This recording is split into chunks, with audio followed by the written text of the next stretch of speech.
Ouais, tout le monde, c'est Rorika parce que, ouais, du coup, j'ai changé de pseudo, c'est plus Juscadatsu, c'est Rorika. Et du coup, on se retrouve pour une vidéo horreur. C'est la première de ma chaîne et il y en aura d'autres, vous inquiétez pas. Et du coup, bah, aujourd'hui, je suis avec Deno, voilà. Et on va chacun raconter ses histoires, chacun son tour, enfin bref quoi. Vous verrez. Donc déjà, s'il vous plaît, bah, likez, abonnez-vous, tout ça, vous connaissez les bails. La chaîne de Deno sera en description. Et bah, du coup, on va commencer. Il y a une mère qui est infirmière de nuit, elle a 3 filles. Une de 16 ans, une de 14 et une de 12. Et du coup, c'était un soir, la mère elle est partie au taf, tranquille. Et du coup, les 3 filles elles regardent la télé. Et là, il y a une panne de courant. Donc les filles sont en mode ah putain, mais qu'est-ce qui se passe? Merde! Et du coup, t'as celle de 14 ans qui dit à celle de 16 ans, ouais, c'est à la plus grande d'y aller. Donc du coup, vas-y. Donc elle y va, elle descend à la cave pour remettre le courant. Et du coup, tu vois, les deux autres elles attendent 10 minutes, 20 minutes, 30 minutes, et là, toujours rien. Qui se disent, ouah, mais y a un problème là, genre tu prends pas 30 minutes à remettre le courant. Du coup, elles y vont, elles descendent à la cave, et là, elles voient leur sœur pendue. Comme toute personne normale, elles flippent, elles montent dans leur chambre, tout ça. Et du coup, le lendemain matin, la mère elle repart, les deux elles se retrouvent comme la télé, enfin comme hier, tu vois. Du coup, là, elle regarde tranquille la télé, la panne de courant.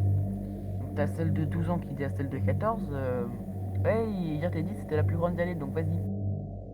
Du coup, celle de 14 ans, elle y va, elle descend à la cave, et là, ben, celle de 12 ans, elle attend.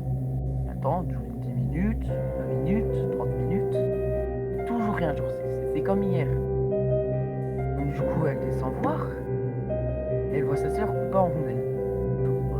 Littéralement, tu vois, coupée en rondelles. Donc là, tu vois, elle flippe, elle court, elle s'enferme dans sa chambre. Et le lendemain, du coup, bah, elle se retrouve toute seule. Parce que voilà, les deux elles sont mortes. La mère est partie aussi, comme d'hab. Et pas de courant. Donc elle se dit, bah, merde, c'est moi qui dois y aller, donc voilà. Du coup, elle va dans la cuisine, elle prend un couteau. Et du coup, elle descend à la cave. Elle essaie de remettre le courant. Et là, elle sent une main lui toucher l'épaule droite. Qu'elle lui tranche un doigt. Et après, elle se barre. Parce qu'elle se dit, elle se barre parce que voilà, elle tient sa vie, c'est pas du cinéma. Elle s'enferme dans sa chambre, elle ferme tous les verrous, tout ça quoi. Et elle sort que le lendemain au petit-déj. Genre, t'as la mère, elle avait préparé son petit-déj, donc du coup elle sort de sa chambre, elle descend. Et genre, sa mère, il apporte son petit-déj avec un doigt à moi. Donc on a tous compris que c'était la mère qui avait buté toutes ses filles. Je laisse Deno prendre la suite. Famembourg, Indiana, 1987. Lisa est souvent seule dans la grande maison isolée au cœur des champs de maïs. Ses parents rentrent tard tous les soirs et ont donc décidé de lui acheter un chien pour la rassurer. Une nuit, elle est réveillée par un bruit d'eau qui goutte. Elle se lève et va fermer le robinet de la salle de bain. En se recouchant, elle glisse sa main sous son lit et son chien lui la lèche. Cela la rassure. Le bruit continue et elle décide d'aller resserrer le robinet dans la salle de bain. Elle se recouche et glisse de nouveau sa main sous le lit et son chien la lèche de nouveau.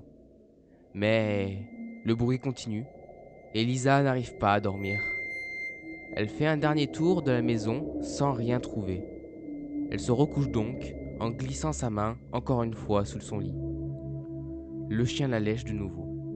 Le bruit est toujours là et Lisa décide de localiser sa provenance. Le son vient de son placard. En l'ouvrant, elle découvre son chien égorgé, suspendu par les pattes arrière, se vidant lentement de son sang. Sur la porte du placard, un message écrit en lettres de sang. Les humains aussi peuvent lécher.